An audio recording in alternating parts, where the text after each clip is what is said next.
A minha mãe entrou aí, eu fiquei com medo de não aparecer ninguém, aí chamei os parentes. Não, aparece sim. Minha mãe E já vi a que minha live irmã fica. tá por aí. Sua irmã tá por aqui. E a live fica gravada, então as pessoas assistem depois também. Entendi. Dá boa O noite pra Vinícius. eles. Oi, pessoal, tudo bem? O Vinícius está aí, o Vinícius Emanuele. Eu conheço São, também. são seus alunos? Na verdade, não, o Vinícius ele concluiu o doutorado comigo, Ah, seu faz um ex-aluno. tempinho já, ex-alunos. É, vamos começar a live de hoje. Hoje é dia 14 de setembro. Damos continuação às CEPOF Lives. E a conversa com o professor Edenir Rodrigues Pereira Filho, da UFSCar. Qual é o seu departamento, professor? Oi, boa noite, Viane. Boa noite a todos também. Eu sou do departamento de Química da UFSCar, aqui no campus de São Carlos. Conta um pouco sobre a sua trajetória acadêmica. Tá bom, olha, eu estudei num colégio técnico, eu fiz técnico em Química em Montes Claros, em Minas Gerais, em 88, 89, né? Eu fiz toda a minha parte do ensino, antigo ensino segundo grau, né? Lá em Montes Claros, Minas Gerais. Fica no norte de Minas. Aí depois eu vim para o estado de São Paulo, eu estudei na PUC de Campinas, fiz graduação em Química lá na PUC. E depois eu fui fazer mestrado e na sequência já fiz doutorado também. Eu comecei o mestrado em 97, defendi em 99 e fiz doutorado de 99 até 2003. Entre 2003, final de 2003 e 2006, eu passei por vários locais. Eu fui professor visitante na Unifal, que antigamente era chamada de EFOA, né? Escola de Farmácia e Odontologia de Alfenas, lá no sul de Minas Gerais. E depois eu tive um projeto Jovem Pesquisador na PUC de Campinas também. E em 2006 eu prestei um concurso na Federal de São Carlos e desde 2006 eu estou como professor na Federal de São Carlos. Hoje eu sou professor associado 4 na Federal, aqui no Professor, campus São você Carlos. sempre quis ser professor? Seu interesse pela ciência nasceu quando você era criança? Conta Olha, também como nasceu esse interesse. eu sempre quis ser professor, não sei de dizer, mas assim, o meu despertar para a parte de ensino, para a parte de pesquisa, começou talvez quando eu era funcionário na Embrapa. Eu trabalhei na Embrapa como técnico, né? Técnico em Química, de 90. Só para explicar um pouquinho, quando eu fiz a minha graduação na PUC Campinas, a graduação era noturna. Aí, nesse meio tempo, eu trabalhei em dois locais. Eu trabalhei numa empresa de tintas e eu trabalhei também na Embrapa, Embrapa Meio Ambiente, em Jaguariúna. Então, lá, e paralelamente a isso, eu ia fazendo graduação. Então, foi lá que nasceu, né? Eu acho que aflorou essa questão do ensino, da pesquisa, né? E a gente vai desenvolvendo isso com o tempo, né?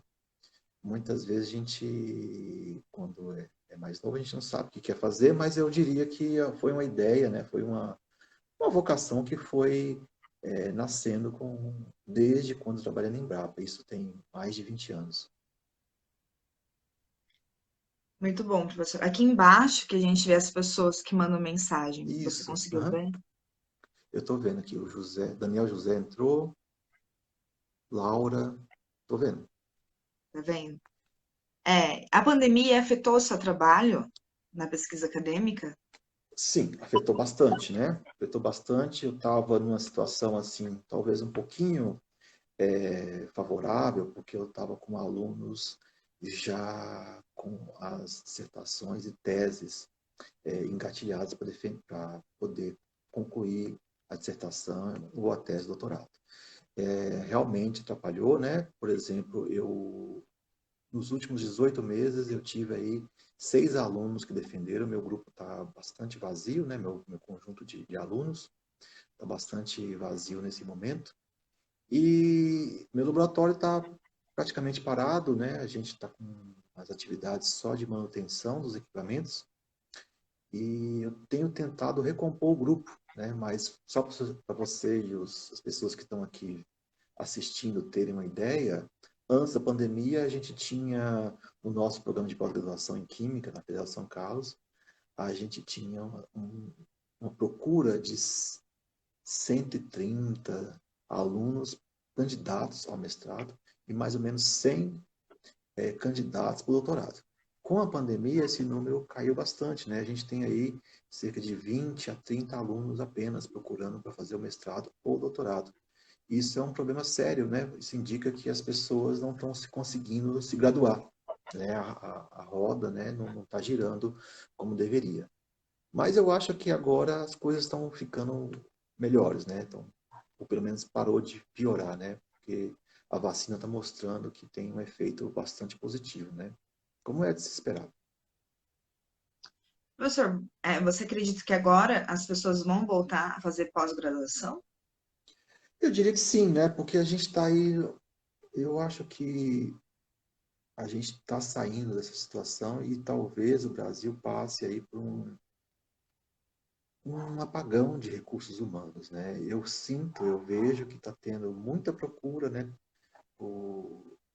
De pessoas para trabalhar, pessoas especializadas, e eu percebo também que não tem, né? Então, por exemplo, no meu programa de pós-graduação, aconteceu uma situação inusitada esse semestre, sobrou bolsa de doutorado, né? A gente não tem, não teve alunos, né, suficientes para poder preencher essas vagas, né?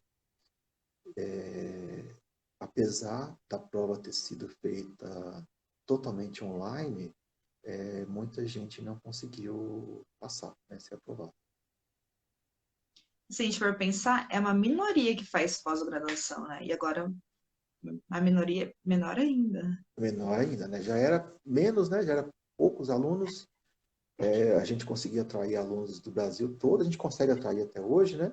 Mas, assim, a gente tinha... Nosso processo seletivo tinha 200 pessoas, né? E, de repente, a coisa caiu para 20, 30 pessoas. Ah, mas vai melhorar, a gente vai Sim, ver. e tem a nota de corte, né? Então, a pessoa precisa atingir uma nota para poder passar, né? Poder ingressar. A gente vai ter que ver as políticas públicas também. Sim, sim, essa é uma questão importante, né? A quantidade de bolsas caiu bastante, né? Nos últimos meses, né? Nos últimos 2 anos, né? A quantidade de financiamento vem caindo, mas assim, e a quantidade de pessoas também que vem procurando a pós-graduação vem caindo também. Um ponto talvez positivo é que nosso programa de pós-graduação tem o mestrado profissional. E nesse mestrado profissional a gente tem tentado manter aí a nossa procura. A gente tem aí uma procura de 5 a 10 alunos por ingresso, né? E a gente está conseguindo manter isso. Sim, eu concordo. É, professor, como que é ser professor universitário e os desafios? Olha, os desafios são tremendos, né? Eu acho que essa pandemia agora mostrou bastante isso. Particularmente, eu gosto muito do que eu faço, gosto muito de ser professor universitário, né? A gente tem uma vida, né? Uma coisa que eu gosto bastante, a gente tem um dia a dia bastante dinâmico, né? Eu converso com pessoas do Brasil, do mundo todo, né? Por dia, né? Isso é muito bom, né? E é muito bom também uma coisa que eu gosto, assim, bastante, ver os alunos de graduação, de pós-graduação, sendo formados e, entre aspas, né, virando gente, né? Assim, saindo, né, dando a cara a tapa e mostrando, né, aquilo que aprendeu durante o mestrado, durante o doutorado, durante a graduação também, né? E isso me deixa bastante contente. E eu gosto muito, para mim é uma carreira assim fantástica, porque eu estou sempre aprendendo. A quantidade de coisas, né, que a gente aprende, né? Tem o ditado que a melhor maneira de aprender é ensinando, né? Então, a quantidade de coisas que eu aprendo durante o semestre, né? Principalmente agora, com essa questão da pandemia, é tremenda, né? Ano passado, quando começou as aulas online, eu me disponibilizava os vídeos, né? O material das minhas aulas no Dropbox. Hoje já tenho Classroom, hoje eu já uso o YouTube com bastante frequência. Eu já usava bastante, né? Mas hoje eu uso o YouTube para poder fazer toda a administração das minhas disciplinas. Então, a questão de ser professor universitário é que você está em constante movimentação, em contato com pessoas jovens, né? Isso é muito importante. Aí sua cabeça permanece jovem, isso para mim é fundamental. E como foi adaptar suas aulas, essa transformação? Olha, Viviane, eu diria que foi complicado, né? Porque ano passado foi tudo muito confuso, né? Que, por exemplo, a história da pandemia começou no meados de março, né, do ano passado, né, no Brasil, né? Pelo menos quando teve lá os lockdowns, quarentenas, né? Toda aquela história. Então a coisa começou naquele período. Na semana seguinte eu comecei a gravar vídeo, tá? Eu comecei a gravar os meus vídeos na semana seguinte. E eu ia disponibilizando isso para os alunos informalmente, né? A federal não tinha ainda delineado como ia ser, e eu fui aprendendo aos poucos, né? Fui aprendendo aos poucos, a gente viu... Obrigado, Renato. A gente viu que a coisa ia longe, né? Ia muito longe. Então, aí eu gravei todo o meu material. Então, por exemplo, hoje em dia, eu posso dizer para você que eu tenho aí pelo menos umas 80 horas de aulas gravadas das disciplinas que eu ministrei. E teve uma disciplina em específico, que é a disciplina de planejamento fatorial, que eu gravei 2 vezes, né? Porque eu acho que é uma coisa que eu gostaria de levar. Eu gostaria que essa disciplina, que é ministrada tanto na graduação quanto na pós, eu gostaria que ela fosse sempre online daqui para frente, né? Eu acho que os resultados são muito bons, né? Eu tenho feito aí umas pesquisas com os alunos, os resultados são muito bons. Mas a gente teve que fazer de tudo. Aprender a usar o G Suite, Google Meet, Zoom, gravar, YouTube Catcher, gravar no Google Meet, salvar vídeo, fazer Google Forms, né, fazer Google Forms personalizados, né, perguntas para cada aluno, programar postagens no Classroom. Então, foi um aprendizado, né, está sendo um aprendizado muito bom para mim. Seus alunos aceitaram as aulas virtuais? Olha, os alunos de pós-graduação, eu diria que eles aceitaram muito bem, né? Eu tenho oferecido desde o começo, desde o primeiro semestre de 2020, eu ofereci em todos os semestres disciplinas online, para graduação e pós. Os de pós-graduação gostaram bastante, eu diria. Eu, juntamente com outros colegas e ex-alunos, eu tenho oferecido uma disciplina com vários professores. Então, por exemplo, ano passado foi oferecida a primeira edição dessa disciplina, nós tivemos 25 professores.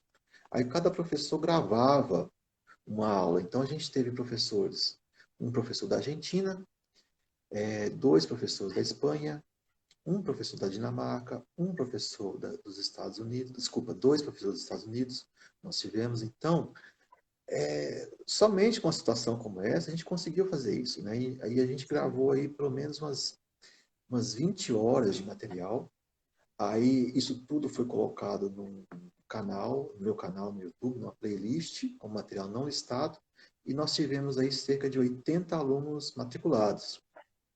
E alunos do Brasil todo, do Pará, do Acre, Paraná, Rio Grande do Sul, Rio de Janeiro, muitos alunos do Rio de Janeiro, muitos alunos de Minas Gerais, do Nordeste, do interior do estado de São Paulo. Então, gente, né, pessoas, até hoje eu recebo mensagens de pessoas agradecendo que foi uma coisa fantástica para eles, né? Porque se não fosse essa questão da pandemia, né, que nos impôs a situação, não ia ter essa disciplina e eles não iam poder ver determinados conteúdos, né? Porque às vezes a pessoa não consegue ir num congresso, não consegue se deslocar para poder assistir uma disciplina em outra universidade, por exemplo.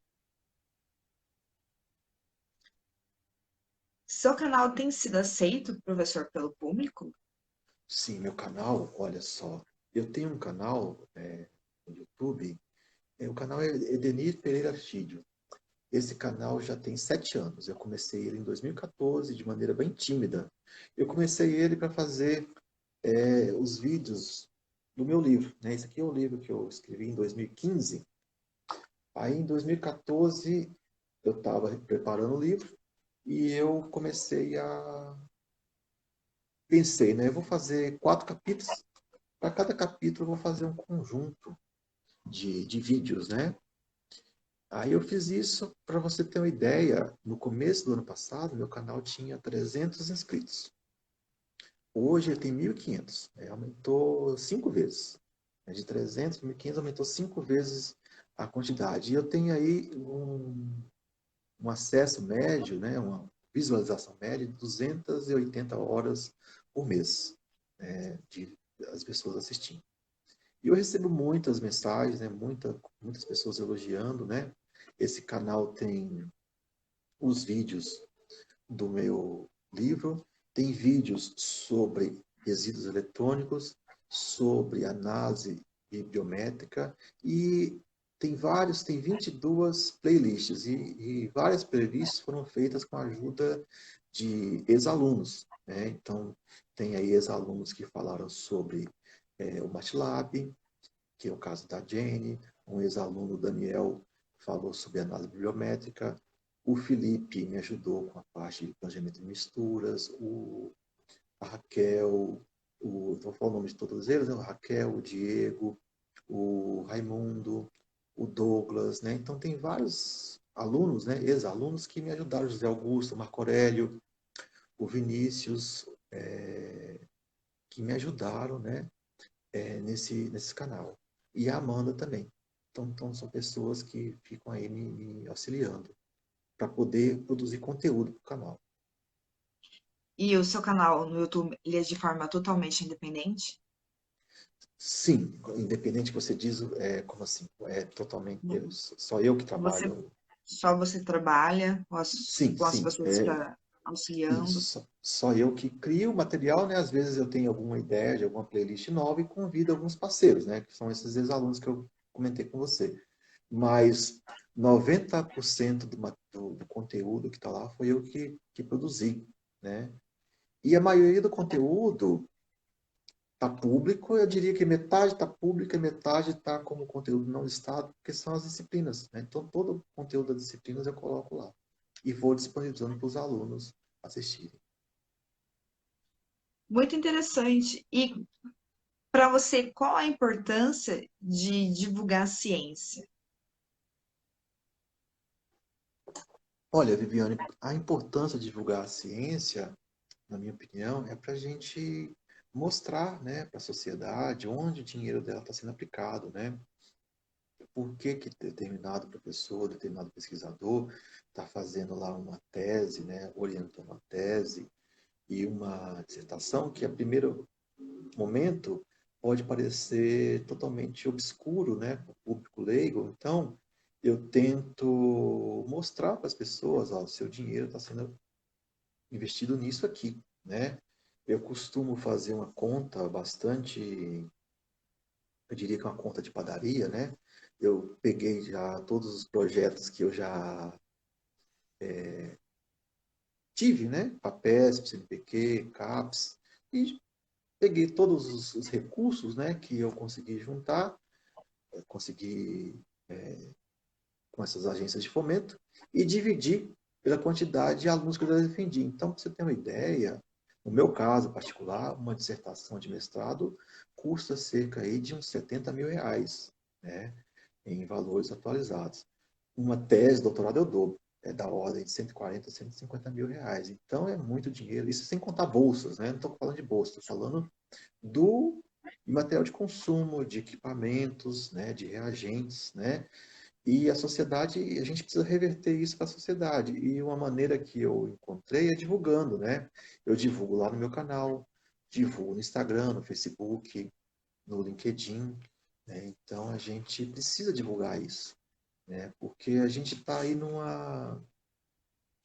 uma questão bastante complicada, eu acho, né? Os nossos governantes, né? Acho que a ciência foi colocada de uma maneira muito negativa, né?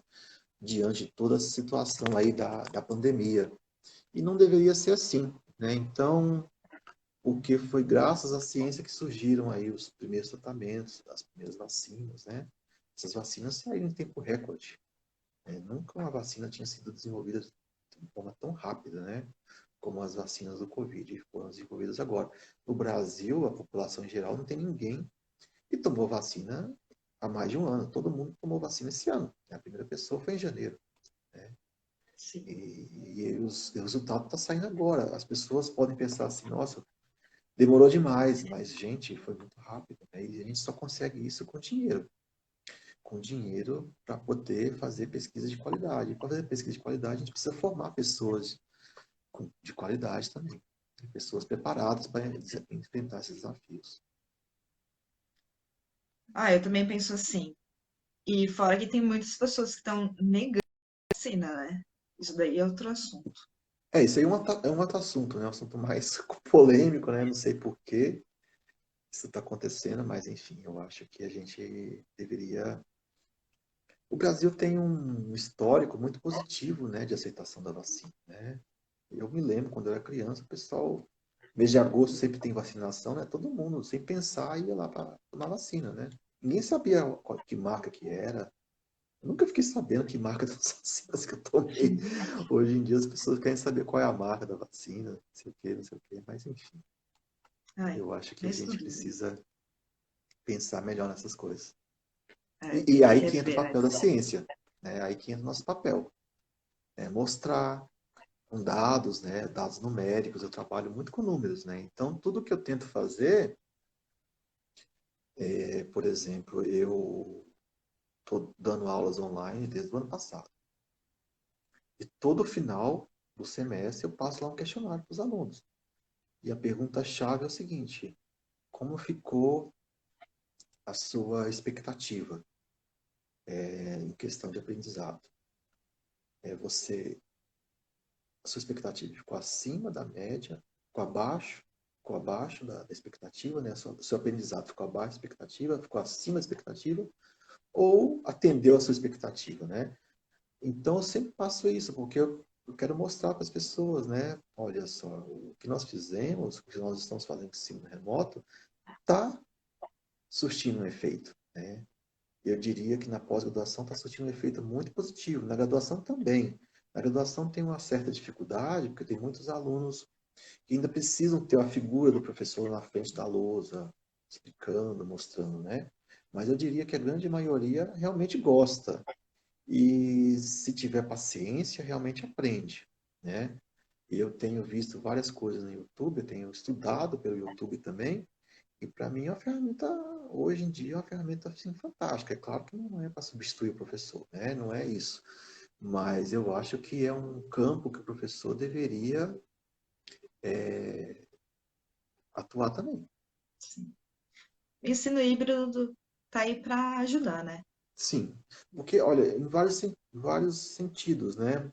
Por exemplo, nas minhas disciplinas de graduação, de pós, eu não cobro presença. Eu não fico lá fazendo chamada na hora do encontro, né? A grande maioria das horas que eu disponibilizo é gravado.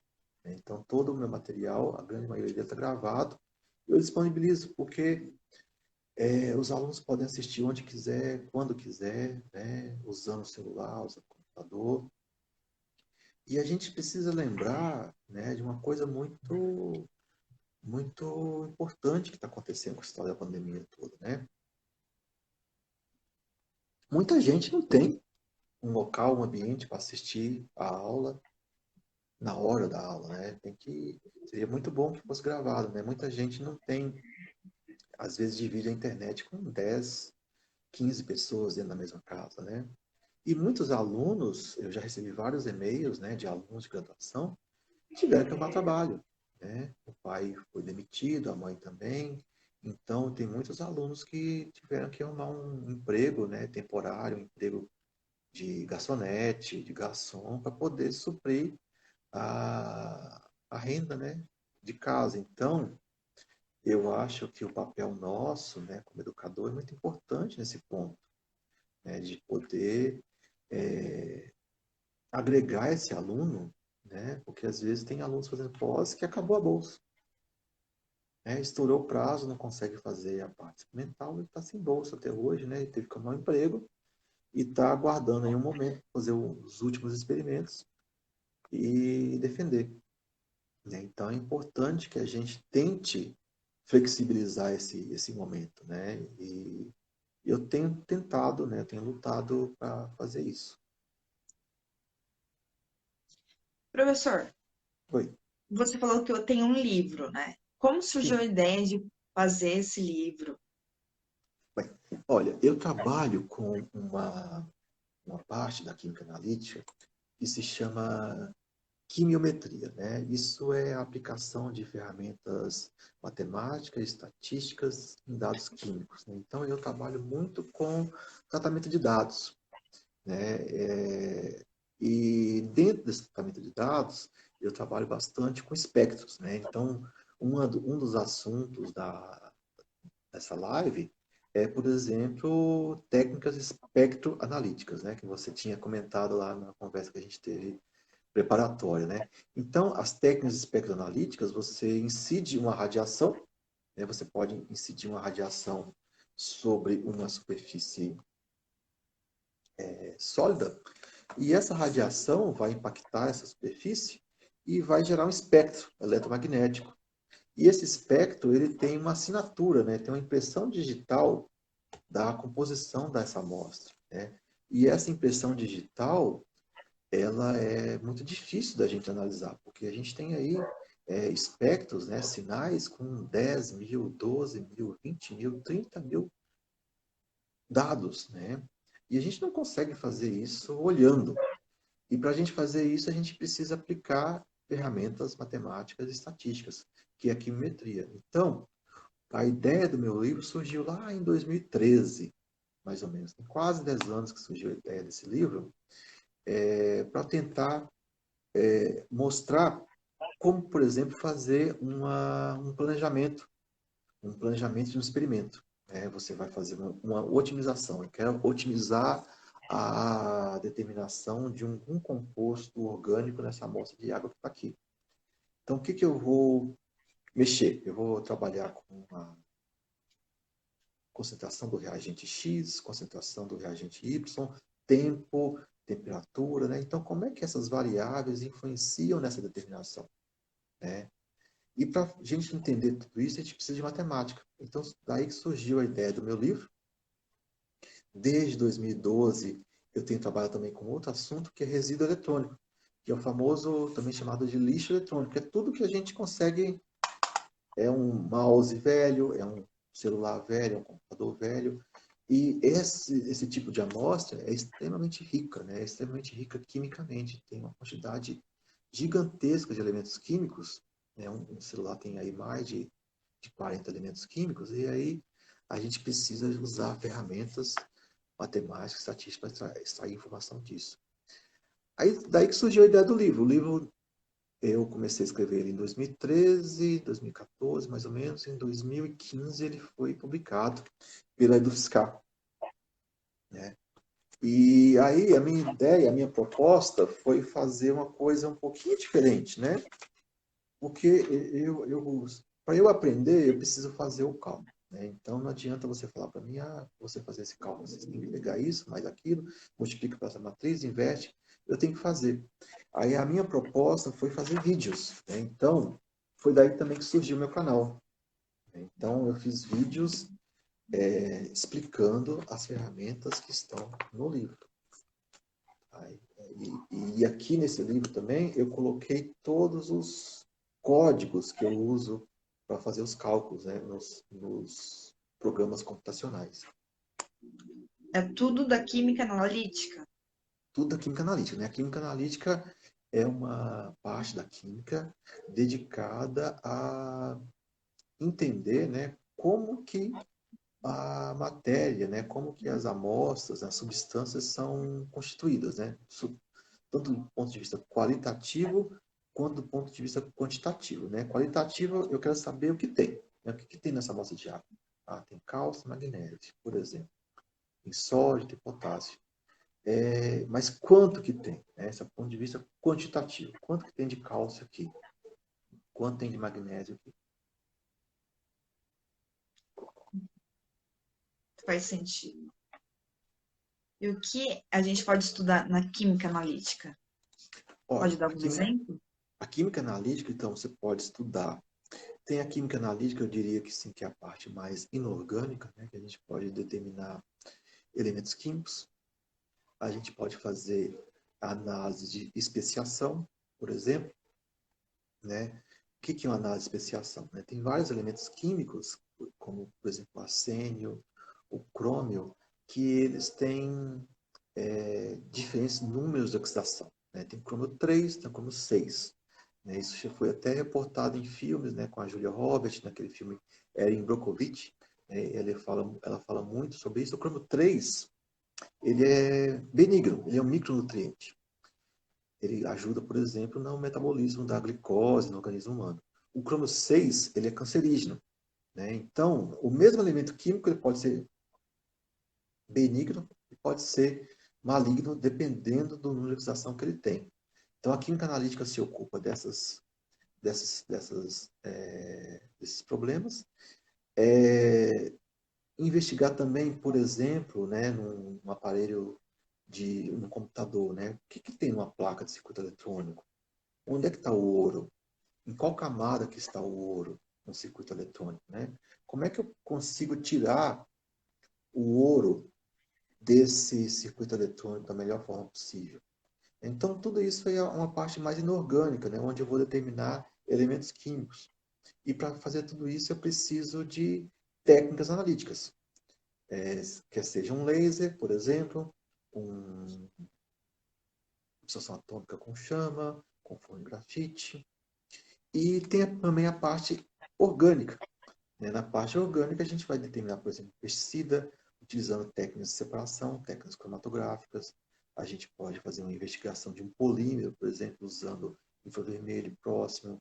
Né? Então, a gente tem sempre o espectro eletromagnético, que varia lá do raio-x até as micro-ondas, ondas de rádio.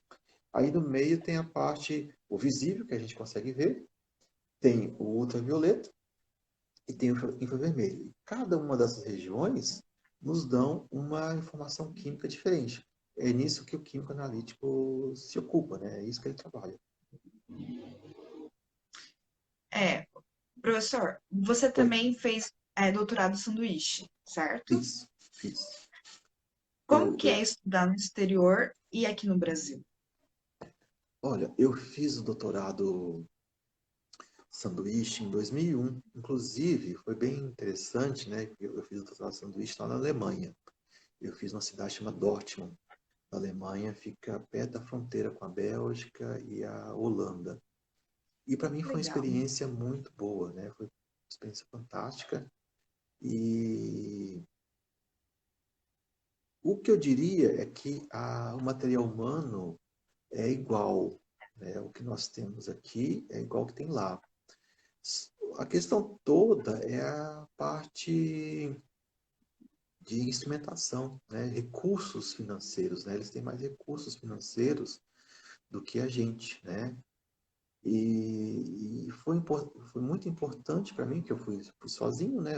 Eu era mais novo, é claro, e eu fui sozinho e foi uma experiência muito boa, né? De poder conviver com pesquisadores, com alunos estrangeiros, né?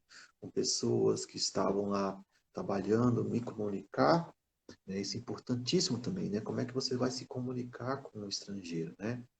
E como é que você vai fazer uma apresentação em inglês, né? Então, tudo isso aí ajuda, né? E embute na sua cabeça outras visões, né? Eu acho que a parte no exterior te mostra outras visões, né? Como você pode encarar um, um problema de outras maneiras.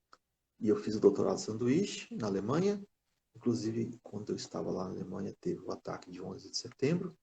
Então, foi uma coisa assim, bem maluca, né? Porque o país, né, todo mundo parou, né, naquele dia, né, pelo menos no dia seguinte também, tentando entender o que estava acontecendo.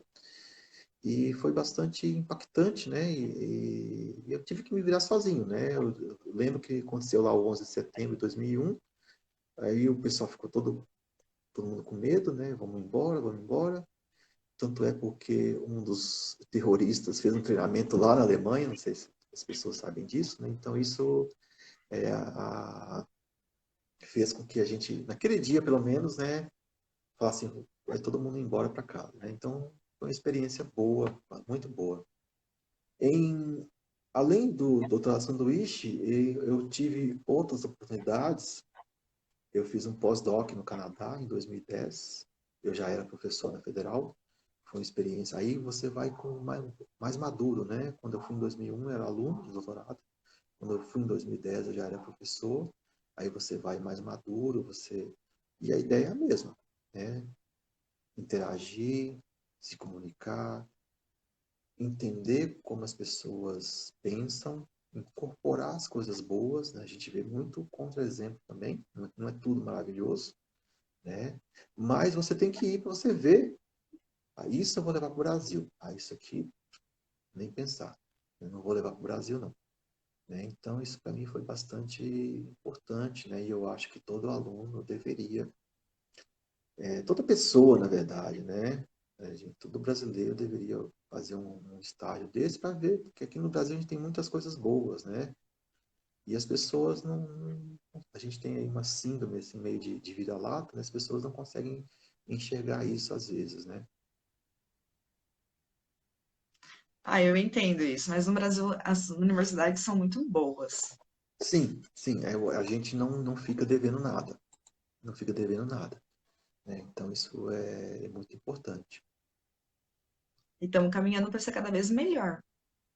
Sim, né? E eu acredito nisso, né? Eu acho que a gente tem equipamentos de grande porte, né? A gente tem equipamentos de ponta para a gente trabalhar, né? Tem aí o Laboratório Nacional de Luz Síncrono, que hoje chama Sirius, por exemplo, né?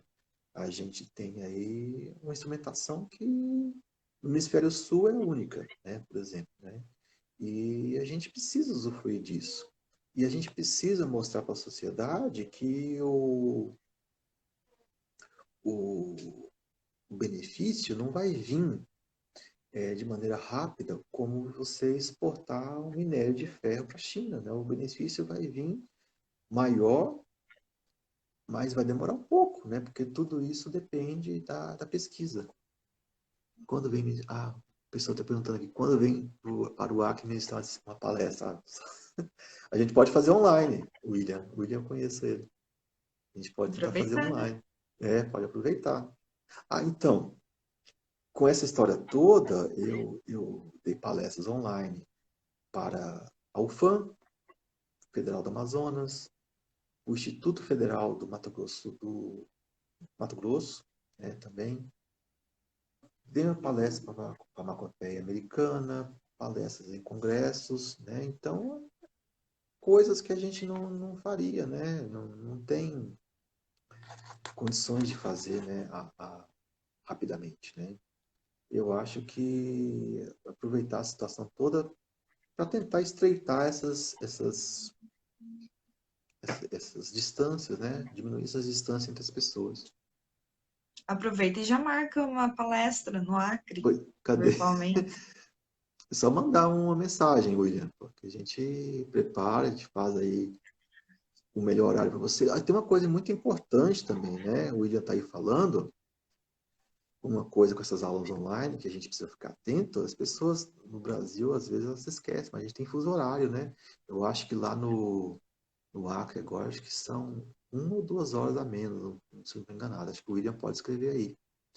Né? Então, a gente tem fuso horário, então a gente precisa também ficar atento a isso. Né? Verdade. Agora serão umas 5 da tarde lá, né? Eu acho que sim. Eu não sei se é 1 hora a menos, se são 2 horas a menos. O William pode falar aí depois. Isso, eu Professor tô... Edenir, Oi, pode falar. posso falar? Pode. É, você tem alguma consideração para fazer? Sobre o momento, sobre a situação como um todo, eu acho que a gente que trabalha com... Acho que eu estou vendo aí a maioria das pessoas é do meio acadêmico, do meio científico, né? Algumas trabalham em universidades, né? O William é professor, por exemplo. Eu vi que tem aí o Ricardo Bertasso, ele trabalha numa farmacêutica lá em Goiás, se não estou enganado, Anápolis. Depois ele pode escrever aí. Mas eu acho que a gente tem que estar aberto às coisas, né? Às mudanças, né? A gente não pode ficar escolhendo as realidades que eu quero. Eu tô doido para pegar nos dias de novo, né? E não é bem assim, né? Eu acho que essa pandemia, ela mostrou que a gente consegue fazer as coisas, né? Se não dá para fazer a parte experimental, dá para a gente pelo menos tentar juntar as pessoas, né? Eu comentei que no ano passado nós ministramos uma disciplina com 26 professores. Esse ano a gente está fazendo, né, a segunda edição da disciplina. Dessa vez a gente tem aí uns 16 professores. São ex-alunos, tem professores do Rio Grande do Sul, da Federal de Pelotas, da Federal de Santa Maria, a professora Paola, a professora Márcia Mesco, por exemplo. Tem a professora Ariane, que está no Mato Grosso do Sul, por exemplo.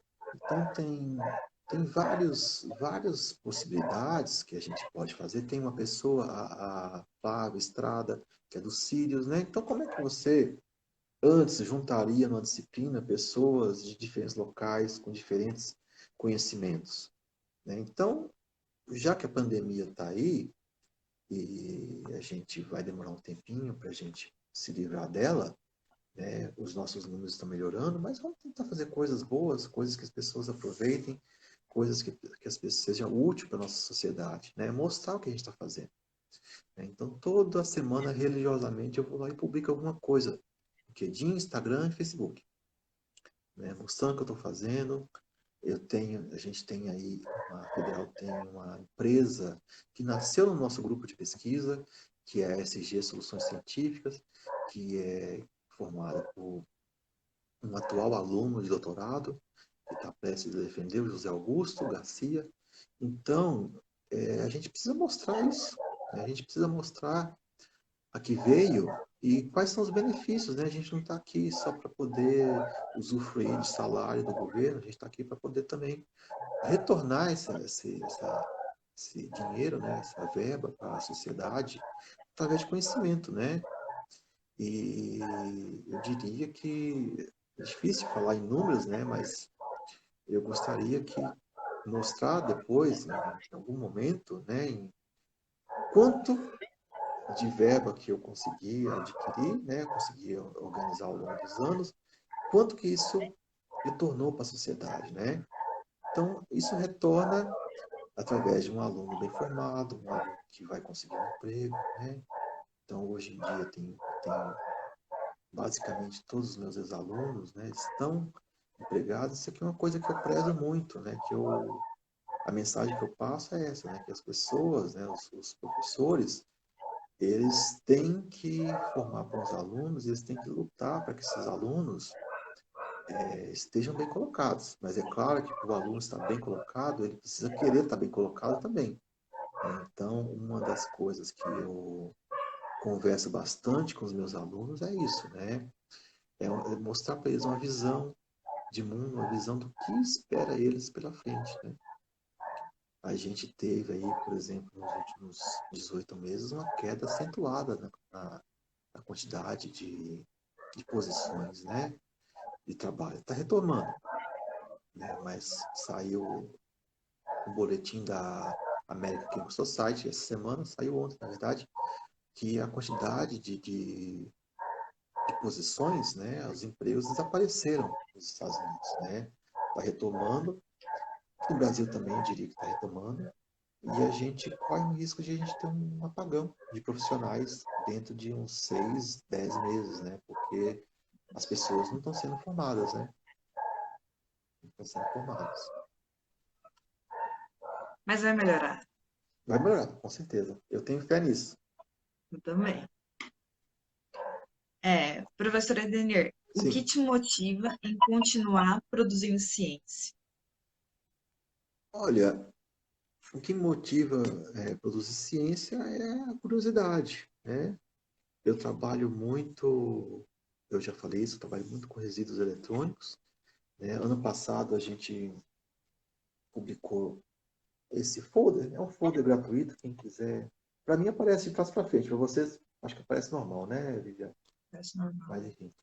A gente publicou esse folder aqui sobre estratégia de calibração, né, sobre como fazer uma calibração com amostras sólidas. Então, o que me move nisso, a Kathleen entrou aí, conheço ela, o que me move nisso é a curiosidade. Né? Então, o grupo, nos últimos anos, ele se especializou bastante na caracterização de resíduos eletrônicos. Então, agora, por exemplo, uma das minhas metas a gente já sabe o que tem no lixo eletrônico. Né? A gente já sabe que, além do ouro, da prata e do cobre, é claro que está em porcentagem, tem outros elementos químicos. Tem elementos químicos aí que as pessoas nem se dão conta que estão acabando. Então, uma das coisas que me move hoje é o seguinte, como que a gente recupera esses elementos químicos? Né? Então, isso é uma das coisas que a gente está estudando hoje, né, no laboratório. Depois de um certo tempo, eu consegui ter um aluno novo de doutorado, mas fisicamente ele não está em São Carlos ainda, ele deve vir para cá só no ano que vem, porque ele está fazendo disciplinas e ele tomou a primeira dose de uma vacina e está esperando a segunda dose. Então, acho melhor ele não vir para cá agora, tanto é que a federal está com a parte presencial bastante restrita. Mas o que me move, Viviane, é isso, né? Essa curiosidade, trabalhar com pessoas novas, né? Trabalhar com pessoas engajadas, né? Isso é o mais importante, né? Às vezes, assim, no meu trabalho, né, a gente fica mais conversando com a pessoa no sentido de botar ela para cima, né? Porque às vezes a pessoa fica muito desanimada, né, com os resultados, obtém lá alguns resultados, já desanima. Não, a gente precisa conversar e todo resultado é útil, mesmo aquele negativo, né? Você pelo menos sabe que não é aquele jeito que você tem que fazer, tem que fazer de outro jeito. Então, todo resultado é útil.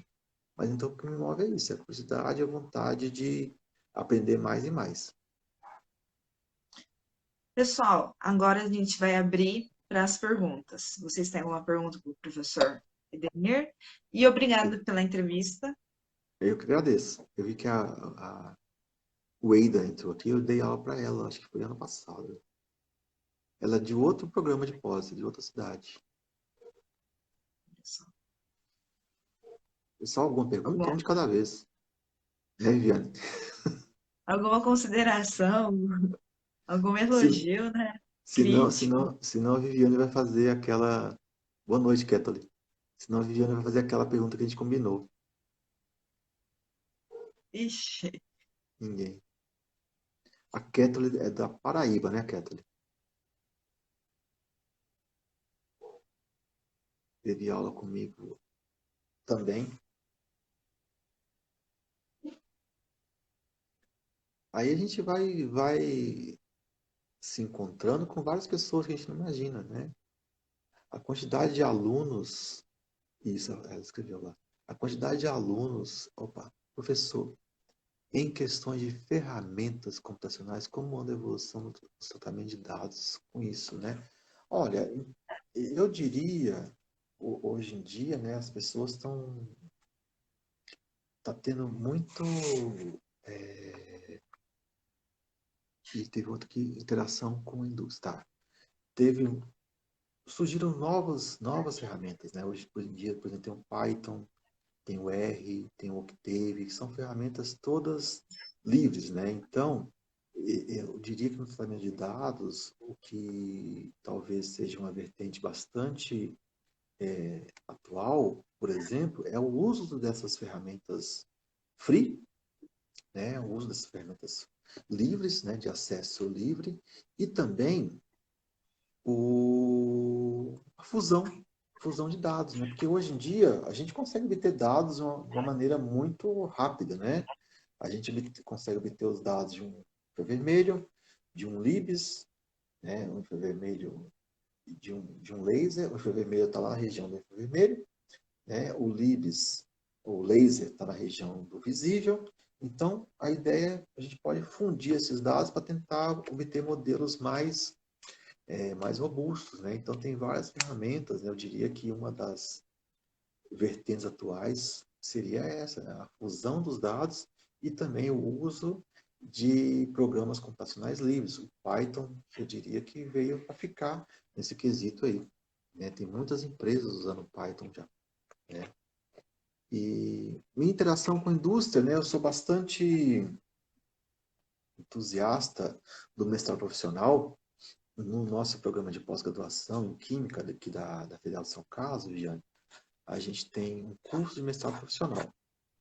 Esse curso de mestrado profissional, ele começou em 2008. E ele... As pessoas estão... Você consegue anotar, Viviane? Porque as perguntas vão... Ah, consigo rodar aqui. Eu consigo, depois eu leio para você. Tá bom. Esse mestrado profissional começou em 2008 e ele teve a primeira defesa em 2010. E a ideia é que o mestrado profissional venham alunos que trabalham em empresas para poder desenvolver algum problema dentro da universidade, né? Algum problema da empresa com a ajuda da universidade, né? Então, eu sou bastante entusiasta, eu acho que os frutos são muito bons. A maioria dos alunos do mestrado profissional que eu conheço estão todos ganhando mais trabalho, viu, Via? Não é mais dinheiro, não. Estão todos ganhando mais. Estão Eu todos ganhando esqueci, né? mais, né? Falei, Então, opa! assim, eu diria que é bastante interessante, né? Essa interação com as empresas, né? A gente tem, no Brasil, só tem 4 cursos de mestrado profissional em Química. Tem o da Federação Carlos e tem o da USP de São Paulo. A gente tem sido muito procurados, e tem outros dois, que é o ProfKey, que é o mestrado profissional em rede, que é para professores do ensino médio, ensino de química. O mestrado profissional da Federal, ele tem duas vertentes. Tem o tecnológico, que é para pessoas que estão trabalhando na empresa, e tem o de ensino, que é para pessoas que estão ministrando aula na rede pública ou na rede privada, aulas de química, né? E eu diria que os frutos são muito bons, né? Os alunos, eles saem diferenciados quando fazem mestrado profissional, né? Isso é bastante interessante, bastante importante para a gente, né? Porque o produto que é gerado no mestrado profissional é o aluno, né? Todos os mestrados, todo doutorado, é claro. Mas o que esse aluno no mestrado profissional levou de bom dentro da empresa, né? E a ideia é que o que ele aprendeu, ele continue aplicando dentro da empresa. Ó, Aí mais uma a perguntinha. pergunta, sim. Professor, na sua visão, qual a ferramenta de tratamento de dados no futuro próximo? Aí tem, já que a inteligência artificial já é realidade. Olha, então, como eu disse, eu acho que a fusão de dados é uma ferramenta importantíssima. Eu acho que, por exemplo, a análise de componentes principais, a, a regressão por mínimos quadrados parciais são coisas que não vão sair de moda, né? A análise de componentes principais tem mais de 100 anos. Ela é uma ferramenta importantíssima para a gente poder investigar os dados, para a gente poder fazer uma inspeção visual nos dados.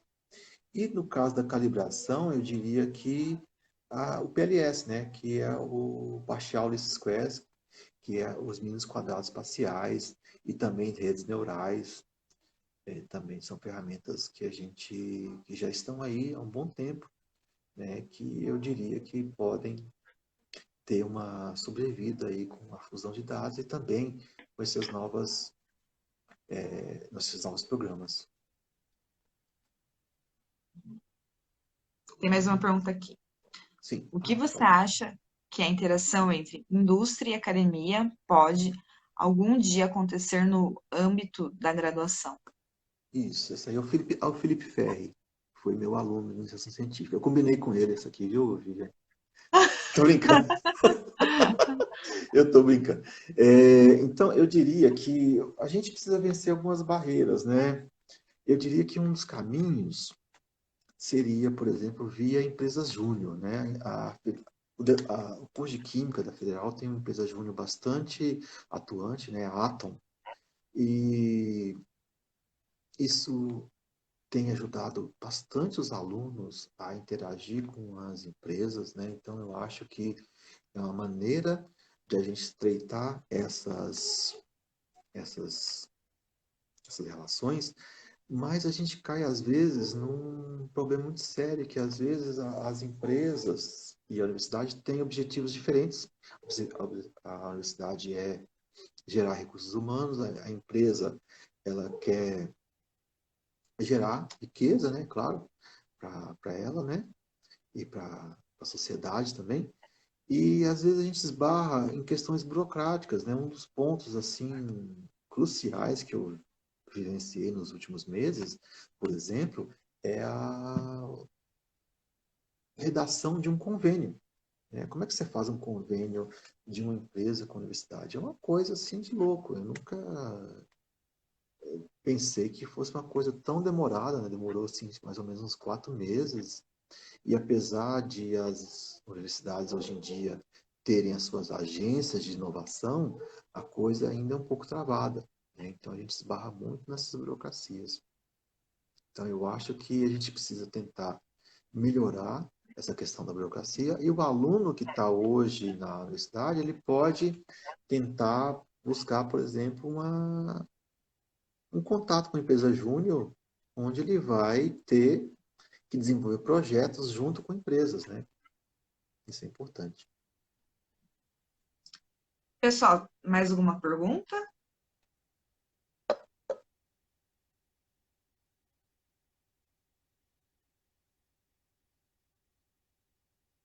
O Davi Matoso, eu conheço. Lidiane Silva.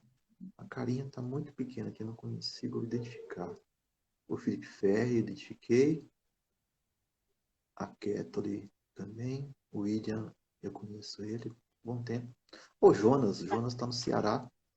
Né? Ele foi ex-aluno do grupo.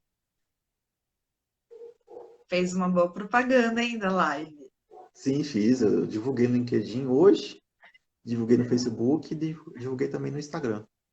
Muito bom. Muito obrigada pela divulgação. Nada. Você consegue ver quantas pessoas tem? Tem 16 pessoas online 16 agora, pessoas mas online. varia. É. Entendi. Quando a gente terminar a live, eu vejo quantas pessoas entraram, sabe? Porque entra e Entendi. sai. E está sendo gravado. Tá sendo gravado. Fica no Instagram daqui do CEPOF. Tá bom. Legal. Aí Aí as depois eu pessoas posso. podem ver. Podem ver. Pode baixar também? Pode baixar também. Aí você pode compartilhar nas suas redes sociais. Ah, legal. Eu vou fazer isso. Obrigada, né, pela Nada. divulgação. De nada, Viviane. Eu vou fazer isso sim. E você tem bastante seguidores no seu YouTube. Acho que É também nas verdade. outras redes sociais. Eu consigo pegar do Instagram direto para o YouTube? Eu acho que tem que baixar antes. Tem que baixar antes. Tá bom. Eu vou fazer isso e eu vou fazer o upload no meu, no meu canal. Tá certinho. Então a live de hoje fica por aqui. Obrigado, Viviane. Obrigada.